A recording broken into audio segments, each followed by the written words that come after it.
मैले चाहिँ हामी स्कुल पढ्दाखेरि एउटा रमाइलो घटना भन्न गइरहेको छु है।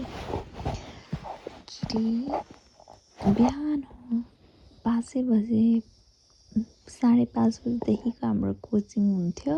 6 बजेदेखिको 5:30 बजेदेखिको बेला मौसम हेरेर त्यस्तो कोचिङ हुन्थ्यो। अनि एकजना साथी र म चाहिँ कोचिङ पढ्न जान्थ्यौँ सँगै हिँडेर।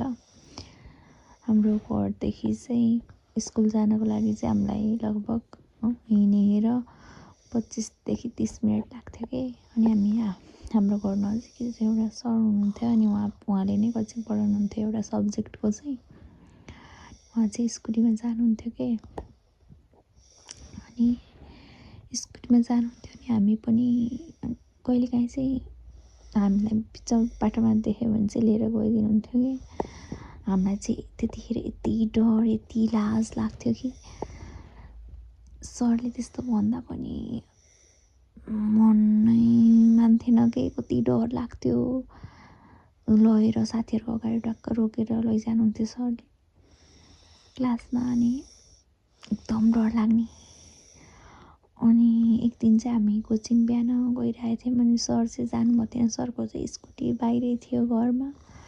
अनि सर आउनु अनि हामी टाढा पुगिसकेको थियौँ। अनि यसो पछाडि हेर्दाखेरि चाहिँ मधुरो लाइट बले जस्तो लाग्यो। अनि अनि पक्कै पनि सर हुनुहुन्छ होला भनेर त्यो साथी सर र म चाहिँ गएर तोरीबारीमा लुक्यौँ भनौँ। हामी 15-20 मिनट जति त्यो तोरीबारीभित्र बिहानको समय अन्धकार छ, उसो लागेछ, जाडो महिना, तोरीभित्र बसेछौँ तर सर आउनुहुन्न। लास्टमा त यति हाँसो लाग्यो कि हामी यत्तिकै लुकेको रहेछौँ। त्यो चाहिँ एउटा घरमा बालेको बत्ती रहेछ कि। तिनी र म त हाँस्दा त्यो दिन कोचिङ नै ढिलो पुगेको थियौँ कि।